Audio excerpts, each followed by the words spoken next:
Todos iam alistar-se, cada um à sua própria cidade. José também subiu da Galileia, da cidade de Nazaré, para a Judéia, a cidade de Davi, chamada Belém, por ser ele da casa e família de Davi, A fim de alistar-se com Maria, sua esposa, que estava grávida. Estando eles ali, aconteceu completarem-se-lhe os dias. E ela deu à luz o seu filho primogênito, enfaixou-o e o deitou numa manjedoura, porque não havia lugar para eles na hospedaria. Havia naquela mesma região pastores que viviam nos campos e guardavam o seu rebanho durante as vigílias da noite. E o anjo do Senhor desceu aonde eles estavam, e a glória do Senhor brilhou ao redor deles, e ficaram tomados de grande temor. O anjo, porém, lhes disse: Não temais, eis aqui vos trago boas novas de grande alegria, que o será para todo o povo. É que hoje vos nasceu na cidade de Davi o Salvador, que é Cristo o Senhor. E isso vos servirá de sinal. Encontrareis uma criancinha envolta em faixas e deitado em manjedoura. E subitamente apareceu com o anjo uma multidão da milícia celestial, louvando a Deus e dizendo: Glória a Deus nas maiores alturas, e paz na terra entre os homens a quem Ele quer bem. E, ausentando-se deles os anjos para o céu, diziam os pastores uns aos outros: Vamos até Belém e vejamos os acontecimentos que o Senhor nos deu a conhecer. Foram apressadamente e acharam Maria e José e a criança deitada na manjedoura. E, vendo-o, divulgaram o que lhes tinha sido dito a respeito deste menino. Todos os que ouviram se admiraram das coisas referidas pelos pastores. Maria, porém, guardava todas estas palavras, meditando-as no coração. Voltaram então os pastores, glorificando e louvando a Deus por tudo que tinham ouvido e visto e como lhes fora anunciado. Amém. Vamos orar? Separa um tempo aí agora, ora pela pregação, ora pela igreja. Hoje é o último domingo do ano. Agradece, né, tudo que Deus fez, vai fazer. Aproveita e já esteja orando aí pelo culto de final de ano.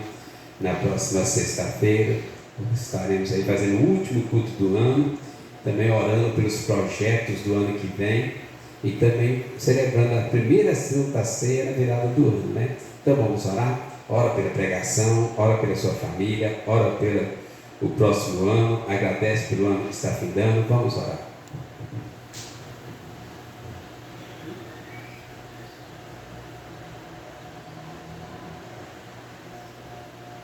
Senhor Deus, Senhor, faça da nossa igreja uma casa de oração, despertando-nos, ó Deus, com a importância da oração a cada dia, tanto em nossos lares quanto na igreja. O Senhor nos mostre, nos desperte, ó Deus, e nos faça, Deus, pessoas de oração, a nossa igreja uma casa de oração. O Senhor derrama essa graça sobre nós. Abençoa muito cada pessoa aqui nessa noite. Nós queremos agradecer ao Senhor tudo que o Senhor fez nas nossas vidas, nas nossas famílias, na nossa igreja, nesse ano de 2021. Muito obrigado, Deus. Que o Senhor seja louvado, glorificado em tudo que o Senhor tem realizado. E também queremos colocar nas mãos do Senhor, Deus, o ano de 2022 que está para entrar, e o Senhor vá diante de nós. Nós reconhecemos que somos carentes, dependentes do Senhor, e pedimos ao Senhor, Deus, o Senhor vá diante de nós. Queremos consagrar nas mãos do Senhor as nossas vidas, as nossas famílias, os nossos trabalhos, os nossos planos, sonhos, viagens, tudo nós queremos colocar nas mãos do Senhor. O Senhor, nosso Deus, em Ti está a nossa fé e nossa esperança. Abençoa-nos agora ao ler a Tua palavra e nos ajude a entender, compreender e viver. No nome de Jesus, amém. Irmãos, mais o Natal passou. Natal é uma data fantástica, né? Ela cria uma grande expectativa em nosso coração, na medida que vai aproximando, e quando chega o Natal, as ações e reações são as mais diversas possíveis. Não sei os irmãos, mas às vezes nós mesmos corremos esse risco.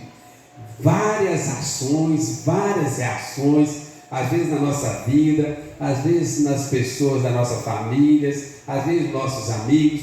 É uma grande expectativa e às vezes quando chega o Natal, às vezes fica aquém da expectativa e às vezes vai além da expectativa. Quando nós olhamos o primeiro Natal, isso é muito claro.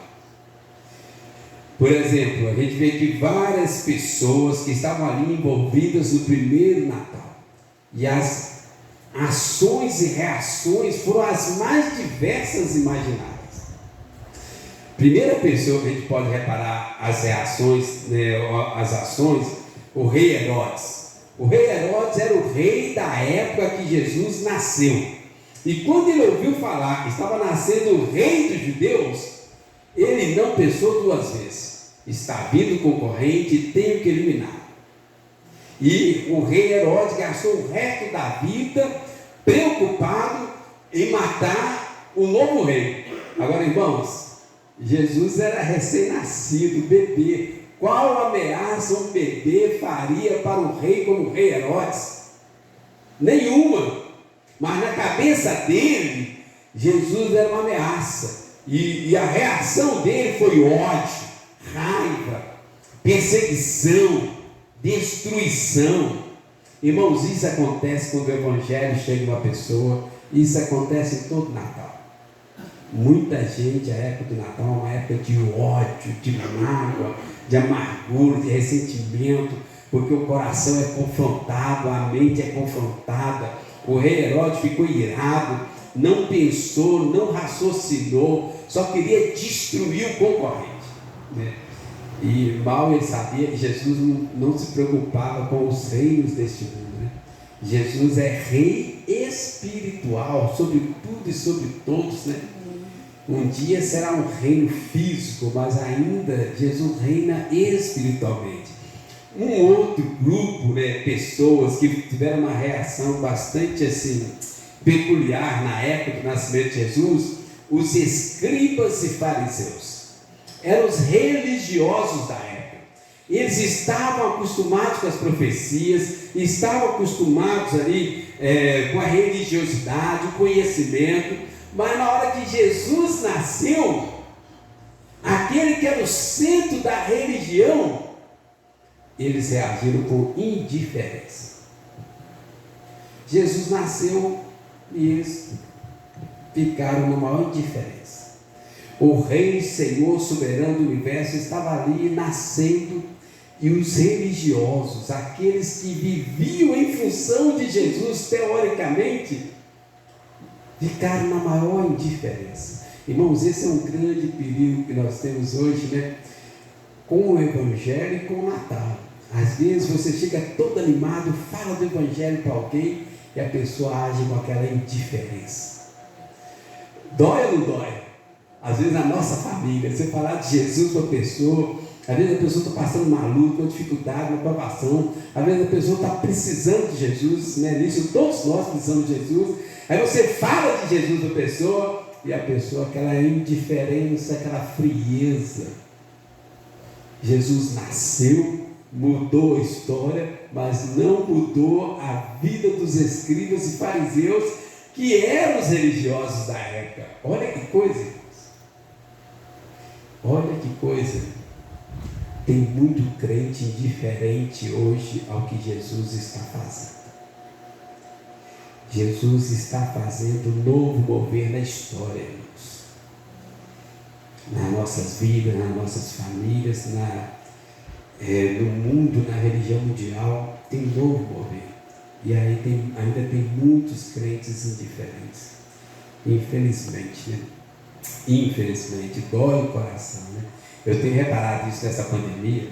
essa pandemia, ao mesmo tempo que gerou uma apatia, uma frieza, um afastamento, uma apostasia, também gerou alguns apegados ao Evangelho, que é o nosso terceiro grupo aqui. Primeiro são aqueles que têm representação aqui no Rei Herodes, que reage com ódio, com perseguição, com violência. Eles não aguentam ouvir falar o nome de Jesus, eles perdem a razão, perdem o raciocínio, perdem a lógica, a emoção domina e eles reagem na brutalidade.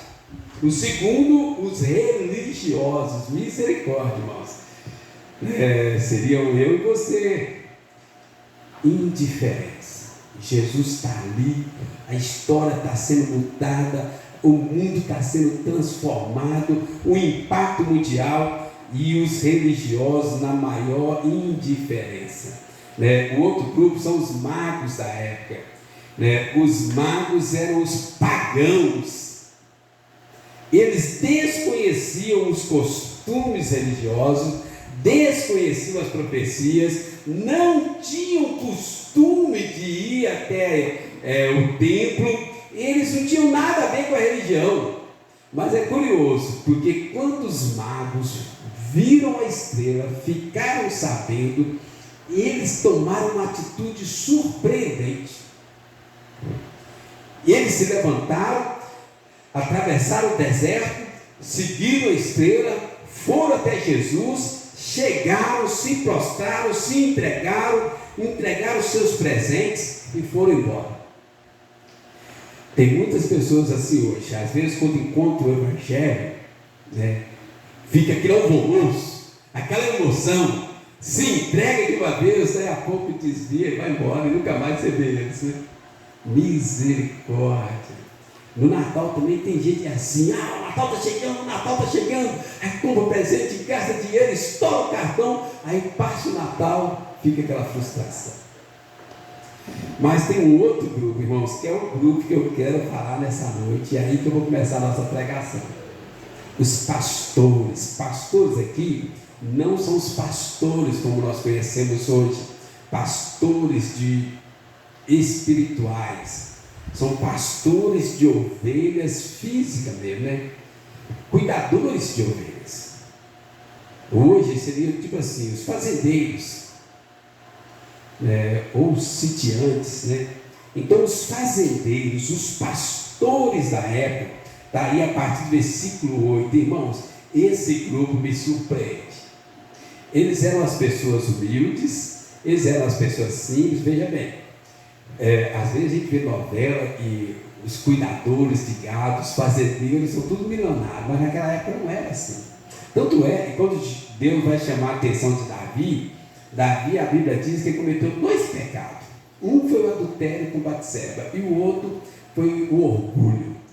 E aí quando o orgulho dominou Davi, Deus chama ele na responsabilidade e diz, olha, lembra de onde eu te tirei? Você era um pastor de ovelha, você era um cuidador de ovelha. Irmãos, ovelha é um bicho difícil de cuidar, é um bicho duro, é um bicho rebelde, turrão, exigente na alimentação.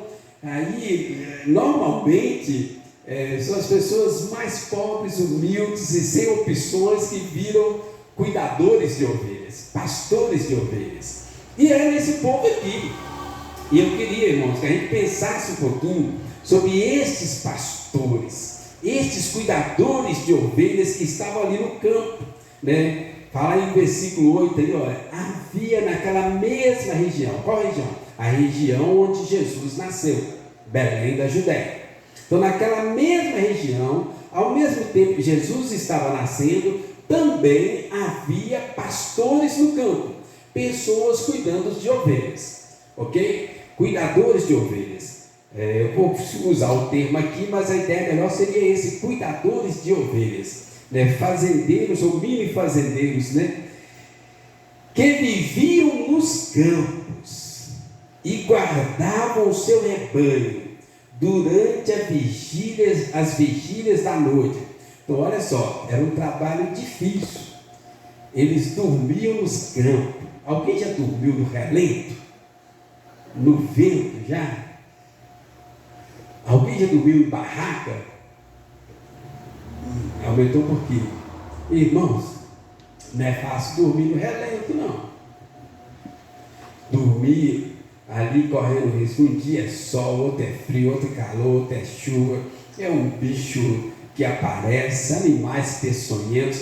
Eles ficavam ali, irmãos, no campo, cuidando das ovelhas, não podia descuidar, tinham que dar conta de cada uma das ovelhas, né? Eles tinham que saber onde estavam cada um, tinham que cuidar da alimentação, da tosquia, eles tinham que dar uma atenção integral a todas as ovelhas. Por isso eles não tinham tempo para comer direito, não tinha tempo para dormir direito, eles não podiam voltar para casa, eles tinham que ficar ali dando atenção para as ovelhas.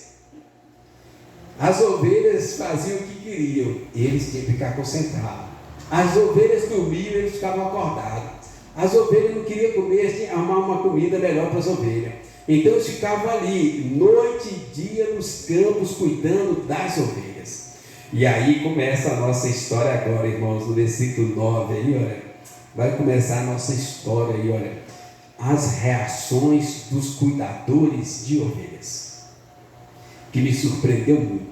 Reparem que eles não eram pessoas de destaque na sociedade, como o rei Herodes, não eram religiosos como os escribas e fariseus. Esses deveriam ter as atitudes que os pastores tiveram. Não eram magos, né, sábios, cultos do Oriente, mas foram os que tiveram as atitudes mais corretas. Nós gostamos de representar os magos nas festinhas de Natal, mas os pastores é que são a nossa representação, irmãos. A gente apresenta os magos, a gente acha nome para os magos, a gente faz eles virar reis, a gente arruma os presentes para eles, as crianças gostam de ser reis magos, mas os pastores aqui, os cuidadores de ovelhas, é que são eu e você. E eu queria que você pensasse nessas ações, reações, as características dos pastores de ovelhas, dos cuidadores de ovelhas. No versículo 9, irmãos, a primeira característica aí, ó, vamos ler juntos aí, quem está aí? E o anjo do Senhor desceu aonde eles estavam, e a glória do Senhor brilhou ao redor deles, e ficaram tomados de grande temor. Irmãos, temor em si já é uma palavra bastante forte. Agora o texto diz o quê? Que eles ficaram tomados, dominados de grande temor. Se você tiver curiosidade de jogar no Google e pesquisar qual é o significado da palavra temor, vai aparecer assim: medo, reverência, respeito. Diz que eles ficaram tomados de grande temor. Temor é a junção de medo com reverência, com respeito. E os pastores ficaram tomados de grande temor. Imagine, irmãos, você ficar sabendo que o Senhor, o Rei soberano do universo, acabou de nascer na casa ao seu lado. Aquele que vai governar tudo e todos, que vai vir com juízo sobre todo mundo, agora nasceu. Jesus nasceu. O Rei do universo nasceu entre nós. Aquele que nem os céus dos céus pode conter, agora vive no meio de nós. Quando a gente olha no Antigo Testamento, irmãos, todas as pessoas que tiveram contato com Jesus pré-encarnado, eles caíram desmaiados, prostrados. Lembram dos pais de Sansão? Diz a Bíblia que quando eles viram, eles ficaram sem força. Vários, Josué, vários personagens no Antigo Testamento. Eu acho mais interessante Daniel. A Bíblia fala que Daniel era o homem mais sábio, mais justo, de melhor oração no Antigo Testamento. Só 2 outros homens comparavam em toda a Bíblia com Daniel. E aí diz que quando Jesus chegou para Daniel, ele caiu sem força. Aí Jesus falou: levanta, rapaz. Eu disse: como eu vou levantar se eu não tenho força? Aí Jesus: levanta, levanta, levanta. Aí levantou, pelo poder da força da palavra de Jesus, né? Aí levantou, falou assim: Senhor, não tem força em mim. Agora nós vemos hoje, irmãos, misericórdia, me perdoa se eu falar alguma coisa e te magoar, mas há uma falta de reverência hoje, uma falta de temor, uma falta de respeito, falta medo em nossos corações quando a gente fala de Jesus ou de Deus, irmãos.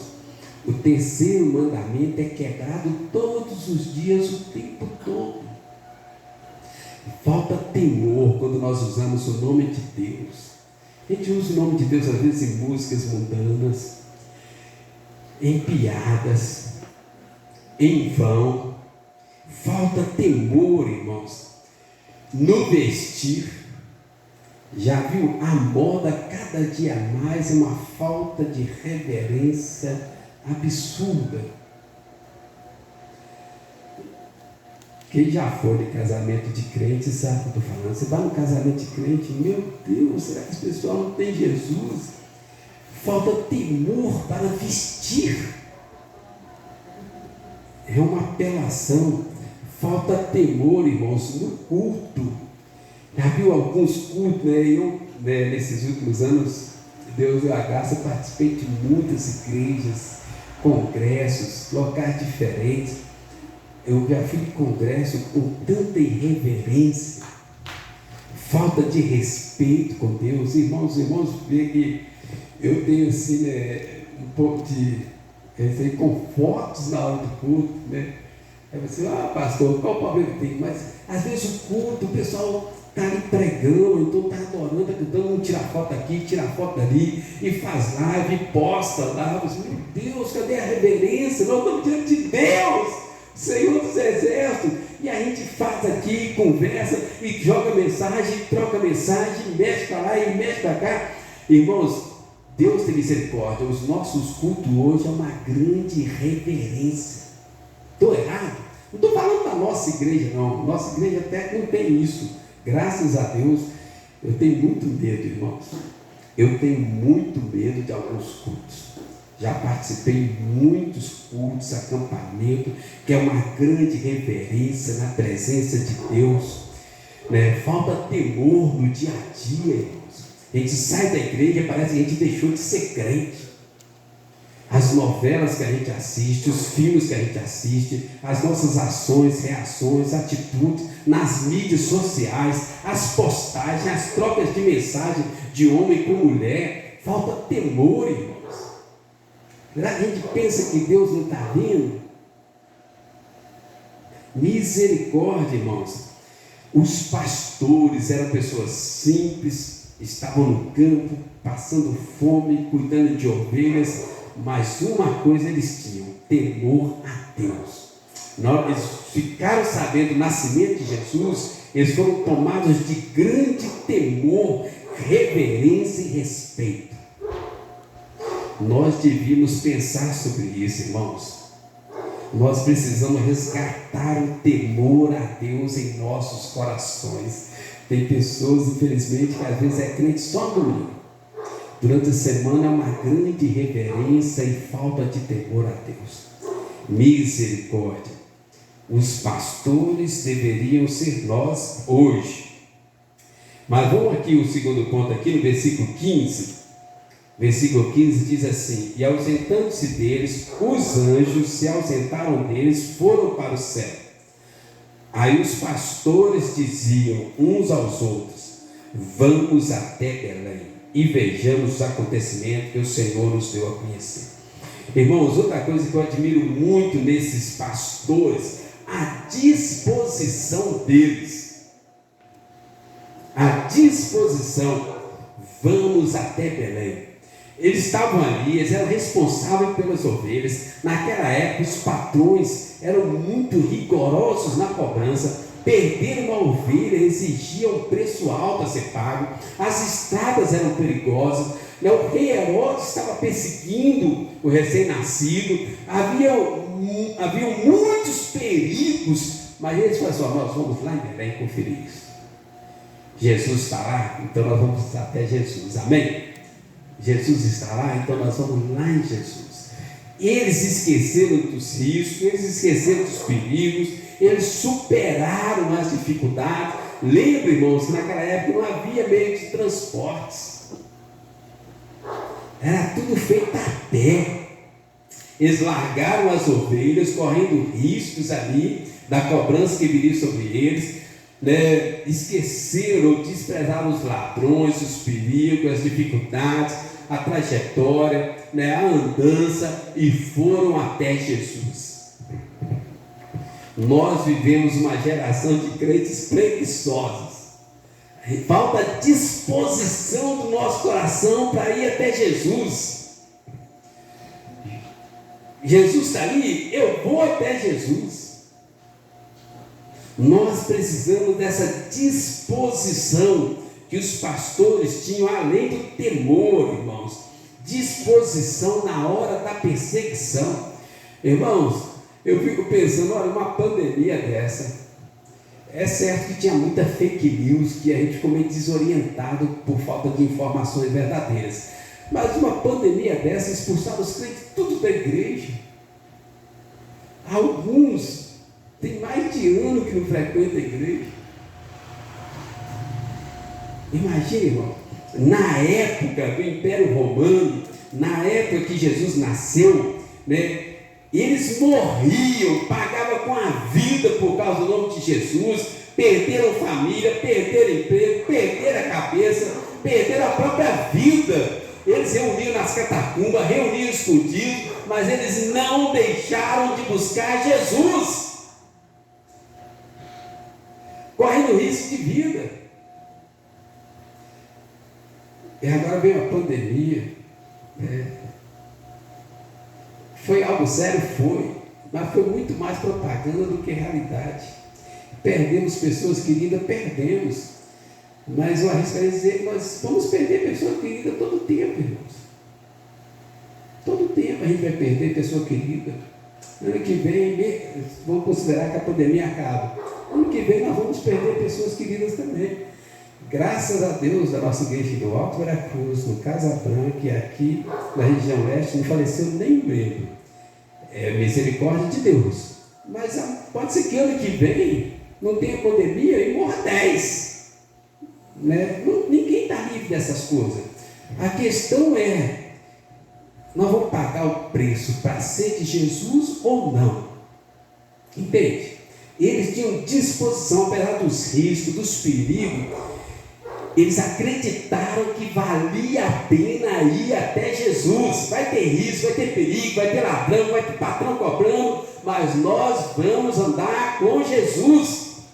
E eles foram até Jesus. Foi fácil? Não foi fácil não, irmãos. Não foi nada fácil, mas eles foram até Jesus. Nós precisamos dessa mesma disposição dos pastores para buscar Jesus. Buscar Jesus em oração, buscar Jesus geograficamente, né? Se precisar ir, eu vou aonde for necessário. Disciplina para buscar Jesus e levar Jesus também para outras pessoas. Nós precisamos dessa disposição dos pastores. É muito triste a gente ouvir falar que Jesus está fazendo e a gente ficar indiferente à obra de Jesus. Os escribas e fariseus entraram pela história da forma negativa e errada, por causa da indiferença com a obra de Jesus. Né? Eles poderiam ser os protagonistas da história, mas não foram. Então, irmãos, olha, a gente precisa aprender com os pastores o temor que eles tiveram, que aí fala de grande temor, a disposição para buscar Jesus, correndo risco, acreditando que vale a pena qualquer risco por causa de Jesus. Versículo 17, também isso aqui, irmãos, a divulgação do Evangelho. E nisso aqui que os magos fracassaram. Eles ficaram sabendo, viram, foram, se entregaram e acabou. Mas o Evangelho não é só isso. O Evangelho, primeiro você é alcançado e depois você leva o Evangelho, amém? O Evangelho não é só para você. O Evangelho é para você repartir com outros. Olha o versículo 17. E vendo Jesus, divulgaram o que lhes tinha sido dito a respeito deste menino. Eles foram, viram, acreditaram e saíram divulgando. Nós precisamos divulgar Jesus, irmãos. Nós precisamos dessa consciência da nossa responsabilidade de divulgar Jesus para as pessoas, irmãos. Nós precisamos entender, irmãos, que a nossa negligência como cristãos é morte para os não cristãos. Entenderam?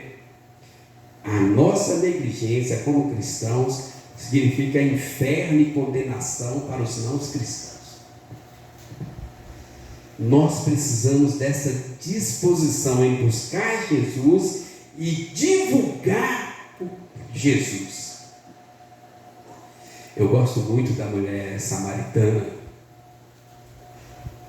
porque ela, apesar da vida dela, da vida pregressa dela, cheia de coisa errada, na hora que ela aceitou Jesus, ela não queria nem saber que ela era prostituta ou não era. Ela saiu falando de Jesus para todo mundo. Às vezes a gente dá muita desculpa para não levar Jesus para outras pessoas. A gente raciocina, racionaliza, a gente cria, imagina desculpas e acaba não falando de Jesus. Mas nós precisamos ter consciência disso, irmãos. Nós somos instrumentos de Deus para levar Jesus nas nossas famílias. Deus te converteu, te colocou nessa família e te colocou você ali como instrumento da graça de Deus. Você é o responsável por levar Jesus na sua casa. Às vezes é uma oração, às vezes é um folheto, às vezes é um convite para vir na igreja, é o culto doméstico, mesmo que os outros não participem, né? É um aniversário, você fala assim, vamos aproveitar esse aniversário, nós vamos agradecer a Deus. Vou chamar o pastor, vamos fazer um culto, vamos fazer uma pregação, ou o presbítero, mas nós vamos fazer um culto aqui no seu aniversário. Nós temos que orar, pedir a Deus sabedoria, estratégia e levar Jesus para as pessoas, porque nós somos o instrumento de Deus.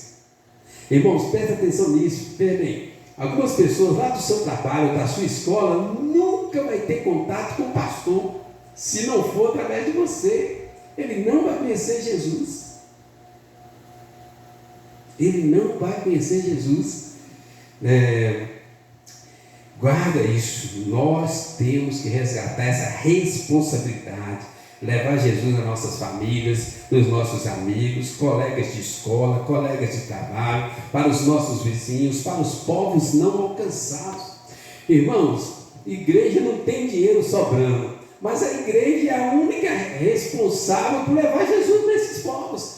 É muita necessidade. Todo dia a gente ouve os relatórios, os pastores, os missionários, as necessidades. Parece uma coisa impossível, mas é nós mesmos. Não adianta a gente esperar um time de futebol, tem muito dinheiro, vai levar, não vai. O dono da construtora lá está ganhando milhões lá e vai levar, não vai. É a igreja, com todas as nossas dificuldades, com os poucos recursos, é a igreja que vai levar Jesus para outras pessoas. E é a única opção, irmãos. Não tem outro caminho, não tem outra opção. Ou nós falamos de Jesus para pessoas, ou elas vão morrer, vão para o inferno, vão para a condenação, vão ficar nas garras do diabo. A resposta é a igreja. Gostando ou não gostando, querendo ou não querendo, correndo risco ou não correndo risco, a igreja é o meio de Deus salvar as pessoas. Quando a igreja se omite, quando a igreja negligencia, quando a igreja age com indiferença, as pessoas sofrem nas mãos do diabo. As pessoas morrem e vão para o inferno. E não tem volta não. Então nós precisamos resgatar essa consciência da nossa responsabilidade. Os pastores tinham temor, tinham disposição e tinham consciência para divulgar o Evangelho, né, tudo a respeito desse menino. E por último aqui, irmão, para a gente encerrar, olha o versículo 20, quando fala assim: voltaram então os pastores glorificando e louvando a Deus por tudo que tinham ouvido e visto, como lhes fora anunciado. Irmãos, eles voltaram cheios de alegria, Irmãos, melhor coisa é a gente estar no centro da vontade de Deus. É fácil? Não é fácil. Às vezes vai exigir sacrifício. Às vezes alguém vai perder a cabeça. Às vezes alguns vão morrer por causa do Evangelho. Mas a melhor coisa do mundo é estar no centro da vontade de Deus.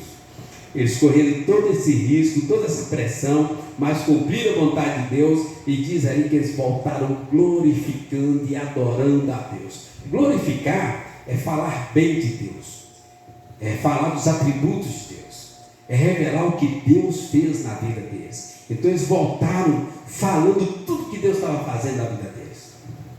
Quando a gente cuida das coisas de Deus, Deus cuida das nossas coisas. E adorando é louvando, cantando, exaltando. Então eles voltaram testemunhando, falando o que Deus fez, estava fazendo, e cantando em adoração a Deus. Irmãos, já repararam que às vezes os missionários parecem ter um nível superior de espiritualidade? Parece que eles estão no outro nível. Não é porque são maiores ou melhores que nós, são todos crentes semelhantes a nós. A questão é que a graça acompanha aqueles que obedecem. Tem um livreto do reverendo missionário Ronaldo Dói, que chama Missões, o Desafio Continua. Ele era professor de missões em Recife, e ele estava ensinando, olha, toda vez que a gente passa uma luta, passa uma provação, Deus dá a graça. E aí ele foi pregar lá no Peru. Os irmãos mais velhos talvez vão lembrar daquele grupo Sandeiro Luminoso. Alguém lembra? Não lembra? Sandeiro Luminoso era um grupo terrorista que havia aqui na América Latina.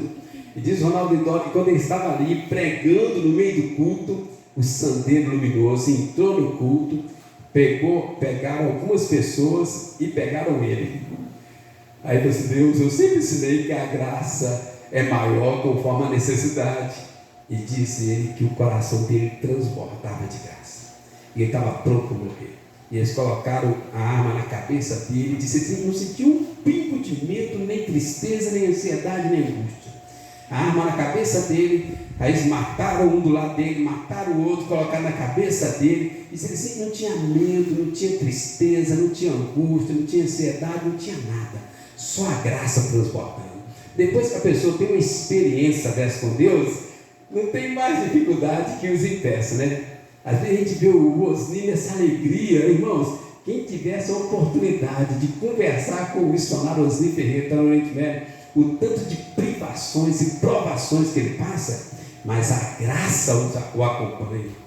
Entende? Está entendendo? Não é porque aqui eles voltaram ricos, milionários, cheios de bens, não é nada disso. É a graça de Deus que foram derramadas sobre os pastores, por causa da obediência deles. E agora eles estavam ali glorificando, louvando, adorando, cantando, elogiando, falando o que Deus estava fazendo na vida deles. Irmãos, prestem atenção nisso, né? Essa frase é do fundador da Igreja Presbiteriana do Brasil, né? Não existe lugar melhor do mundo para estar que não seja no centro da vontade de Deus. Você pode estar num palácio lá em Mangabeiras ou em Nova Lima, se não for da vontade de Deus, é o inferno. Agora você pode estar aqui no Veracruz, pode estar lá numa casinha simples no interior, mas se for da vontade de Deus, é uma bênção. A questão é: você está fazendo a vontade de Deus, sim ou não? Se tiver a vontade de Deus, é bênção, é graça, é alegria, é louvor a Deus. Se não tiver a vontade de Deus, você pode ter tudo nesse mundo que não tem graça.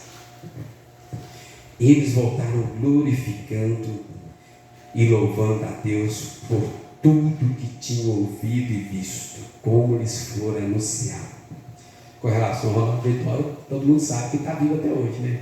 Agora, como é que ele livrou daquela bala na cabeça, vai ter que ler o livro, né? Concluindo, irmãos, nós não somos os pastores daquela época, mas é exatamente isso que Deus quer para mim e para você.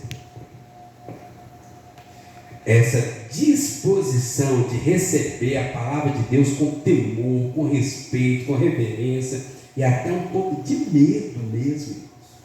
Deus não é brincadeira. Às vezes a gente leva Deus muito na brincadeira. Misericórdia. Os pastores, eles receberam a palavra, foram conferir a veracidade da palavra e saíram divulgando a palavra. E a graça de Deus os acompanhava. Os pastores eram pessoas humildes, simples, mas que resolveram obedecer a palavra. Esse é o nosso desafio. Jesus nasceu na história, há mais de 2000 anos atrás. Jesus quer nascer na sua vida e Jesus quer que você seja um divulgador da graça de Deus. Amém? Vamos orar? Faz uma oração assim: Deus,